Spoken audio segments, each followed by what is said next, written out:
시청자 여러분 안녕하십니까? TV조선 뉴스 현장 시작합니다. 예, 오늘은 이제 한 주 가장 뜨거운 단어, 갑질이 아니었을까 싶습니다. 한 주간 이슈 전문가들과 함께 짚어보겠습니다. 네, 이현종 문화일보 논설위원, 최병묵 TV조선 해설위원, 이호선 숭실사이버대 교수, 그리고 김관욱 계명대 교수 네 분 모셨습니다. 안녕하세요. 안녕하세요. 안녕하세요.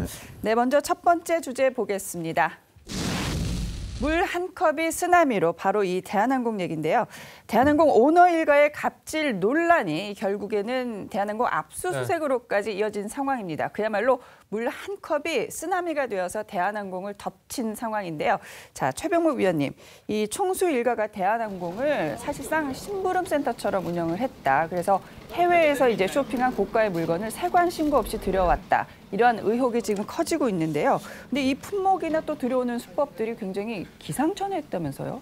그렇죠. 왜 그러냐면 사실은 주변 그 승무원들이나 이런 사람들한테 제대로 그러니까 외부에 노출되지 않도록 들여와야 될 거 아닙니까? 그러니까 이제 밀수가 되는 것이고, 그러다 보니까 뭐 승무원들의 어디에 감춰서 뭐 가져와라 뭐 이런 식으로 얘기를 많이 했다는 건데, 예. 사실 대한항공이라고 하면 이제 재벌에 속하는 회사인데 왜 저런 일을 했을까라는 것이 그나마 저는 이번에 이제 물 한 컵이 계기가 됐습니다만은 저걸로 인해서 대한항공의 여러 가지 그 불법 탈법적인 행위가 드러난 것은 그나마 좀 다행스러운 일이다 이렇게 생각을 합니다. 방금 말씀하신 게 이제 불법 탈법 말씀하셨는데, 이 갑질로 이제 시작된 것이 뭐 탈세 혐의 이런 걸로 좀 번지고 있어요. 그러니까 지금 들여온 품목들이라는 것이 뭐 가구부터 마지막은 무슨 소세지까지 뭐 아주 다양합니다. 사실 상상하기 어려워. 그러니까 왜 항공사 사장하냐 뭐 이런 식이에요. 여기에 법이 있는 건지 없는 건지 좀 헤아리기 어려운 건데, 사실 어떻게 보면 한진그룹에 다니는 분들, 임직원분들이 굉장한 자괴감이 들 것 같아요. 이런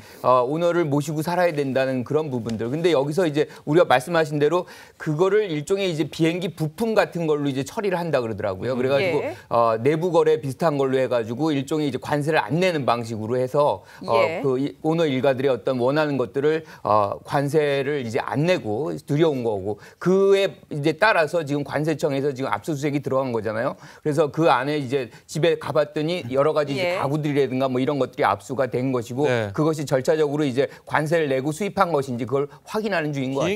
비행기 부품으로 들어오면 세금을 안 무는 건가요? 그 안에서 이제 뭐 예컨대 이제 부품이라는 것이 뭐 어떻게 해서 통관 처리를 하는지 저도 잘 모르겠지만 기본적으로 이제 이 관세를 안 내는 그런 방법이 있는 모양이에요. 그런 장면들을 계속 관리를 하고, 또 승무원들이라든가 뭐 같이 일하는 분들을 그런 부분에서 활용을 하는, 그러니까 여러 사람들의 어떤 도움을 받고 그것에서 자기들의 어떤 이익을 탐하는 그런 것들이 계속 이어왔던 겁니다. 네, 지금 대한항공 직원들의 이 내부 분위기도 정말 심상치가 않습니다. 이 총수 일가의 갑질을 제보하는 단톡방을 만들었다고도 하는데요. 자, 조현민 전부의 폭언 계속해서 공개가 되고 있습니다. 직접 들어보실까요? 날 잘 모르나 보지? 대답 안 한다고 난 넘어가는 사람 아니거든? 대답 안 할 거야? 당신도 문제야. 내가 몇 번을 얘기를 했으면 채점을 해서라도 갖고 와야 될 거 아니야? 근데 이따위로 갖고 와? 당신 월급에서 까, 그러면? 월급에서 깔까? 징계해. 나 이거 가만히 못 놔둬. 어디? 징계하세요. 어디서? 네, 나이가 지긋한 임원들에게도 저러한 폭언 많이 했다는 그런 증언들이 나오고 있는데요. 어떻게 들으셨어요? 네, 이 녹취 파일 말고요. 이거는 세 발의 피죠. 사실은 그 시중에 이제 녹취록이라고 알려져 있는, 그런데 대한항공 측에서는 이게 본인이라고 인정할 수 혹은 확인해 줄 수 없다라고 얘기했던 녹취 파일을 보시면 소리를 알아들을 수 없을 정도로 고성이 계속 이어집니다. 뭐 으아 뭐 이런 방식의 이제 이야기가 계속 이어지고 있기 때문에, 사실은 지금처럼 이렇게 들을 수 있는 말과 문장으로 구성된 녹취는 제가 볼 때는 굉장히 양호한 축이라고 이렇게 보고요. 다만 이제 이렇게 상하 관계에 있어서 우리가 어떤 잘못에 대해서 징계를 할 수 있겠죠. 그러나 이 징계의 방식이 절타를 따르지 않고 누군가의 일방적인 명령에 의해서 일방적으로 이루어진다면, 여기에는 사실은 이 그 조직이라는 것이 어떤 식으로 운영되고 있는지를 잘 보여주는 거고요.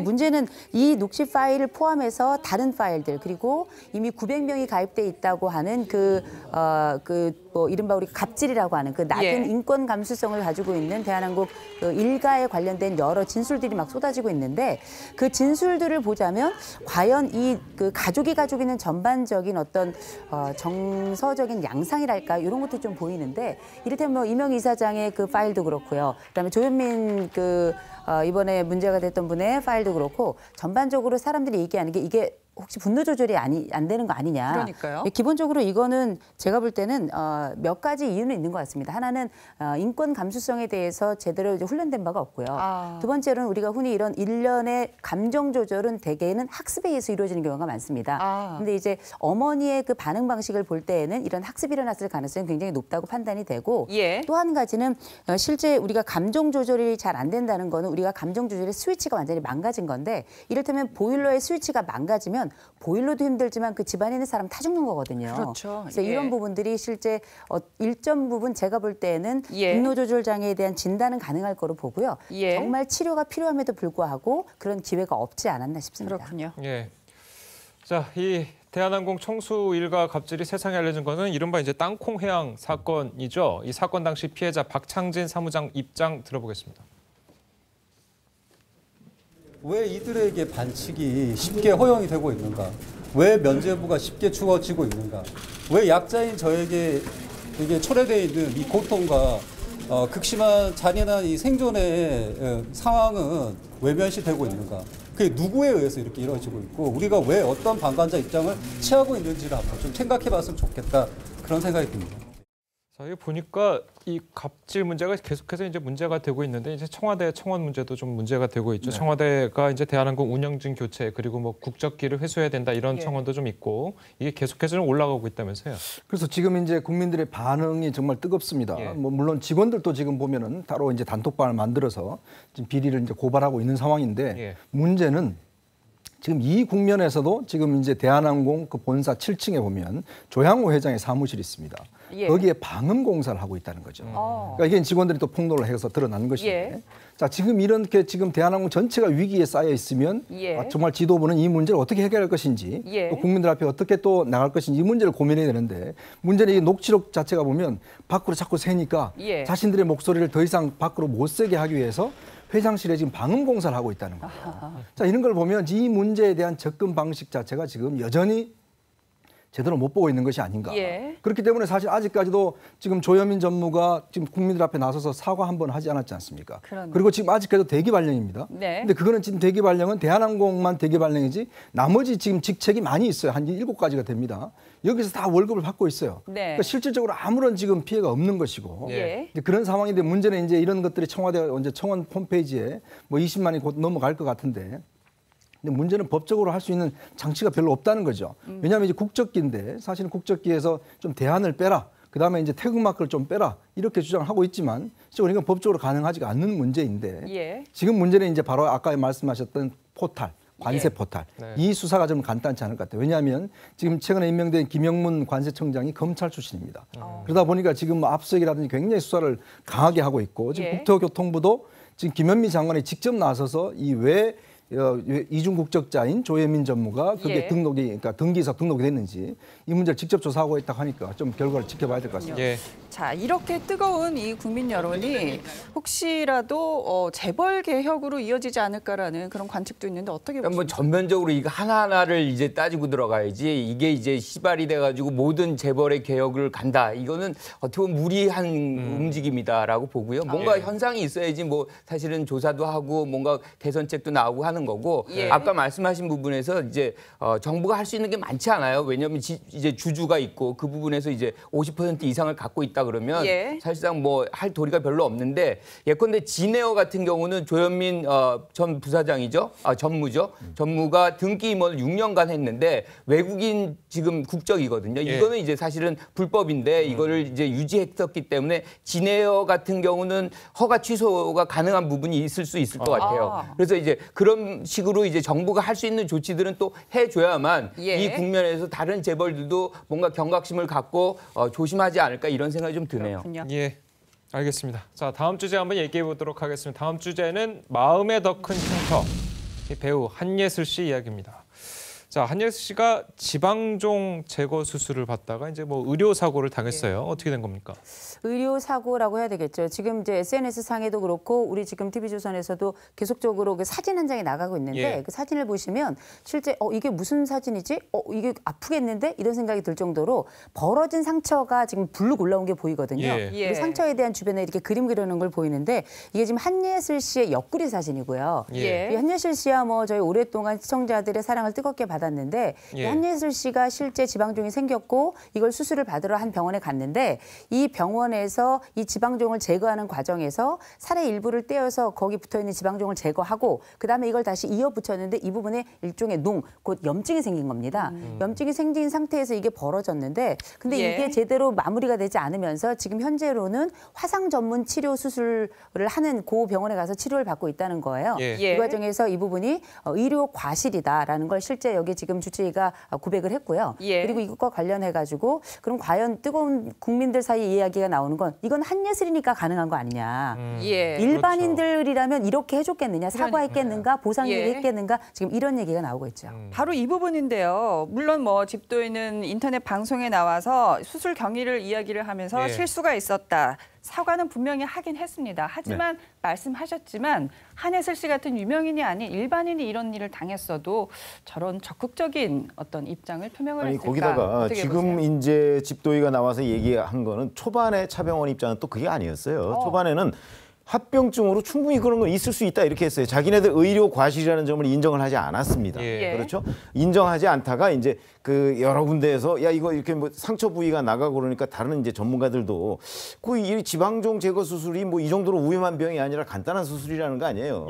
그런데 이걸 가지고 뭐 합병증 운운하는 것부터도 그 좀 얘기가 안 된다 싶으니까 그리고 이제 한예슬 씨가 저런 식으로 인터넷에서 공개를 하게 되니까 지금 말씀하신 대로 한예슬 씨에 대한 여러 가지 팬들도 있을 거 아니겠습니까?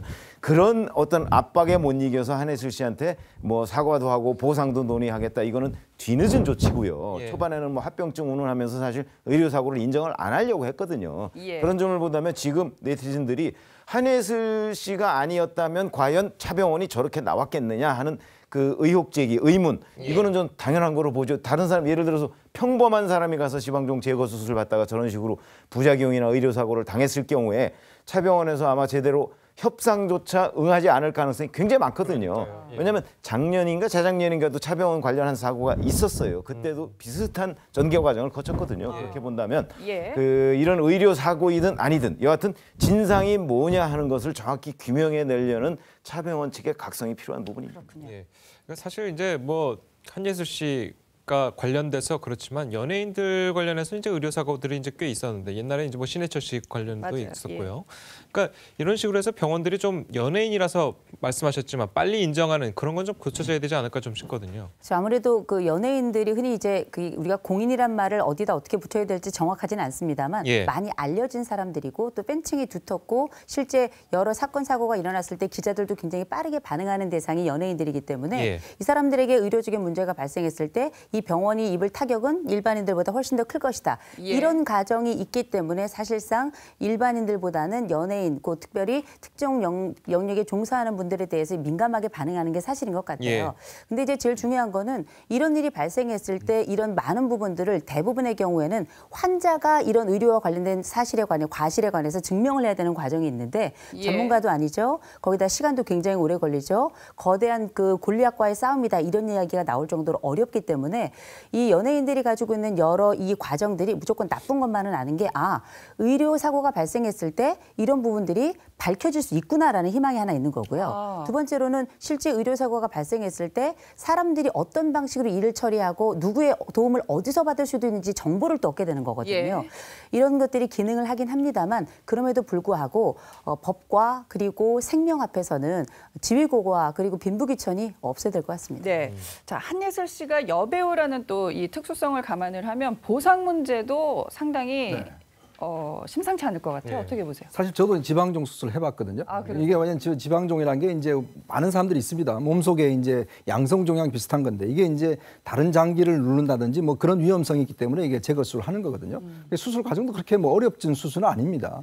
이제 그렇다 보니까 이제 이런 이제 수술에서 이번에 아마 제가 보니까 그 상처를 보니까 굉장히 좀 걱정스럽던데 이제 뭐 의사도 본인도 인정하고 하지만 사실 이제 이게 연예인이기 때문에 사실 이게 이제 어떤 면에서 보면 이 피해액을 따지기가 상당히 좀 애매할 것 같아요. 왜냐하면 하늘 씨 같은 경우도 지금 뭐 잘 나가는 일단 여배우고 또 여배우 같은 경우는 사실은 몸에 상처라든지 이런 게 있으면 굉장히 좀 문제가 되지 않습니까? 치명적이죠. 그렇죠. 특히 어떤 배우들 같은 경우는 뭐 다리를 보험 든다든지 뭐 여러 가지 이제 보험도 보면 각 뭐 신체 부위일부 든다든지 이런 거 있기 때문에 과연 뭐 그런 보험을 이제 하늘 씨가 들었는지 안 들었는지 모르겠지만 아마 이제 그 병원 측하고의 어떤 보상이 저는 그렇게 쉽게 끝날 것 같지는 않아요. 한혜수 씨도 굉장히 이 문제에 대해 직접적으로 지금 SNS에 올려서 오죽 대응을 답답하면. 그렇죠. 대응을 하고 있는 상황이니까 아마 이거는 굉장히 좀 어려운 협상 과정이 될 것 같습니다. 그렇군요. 네, 지금까지 이효선 교수님과 얘기 나눠봤는데요. 이효선 교수님은 여기에서 좀 보내드리고 저희는 다음 주제로 한번 가보겠습니다.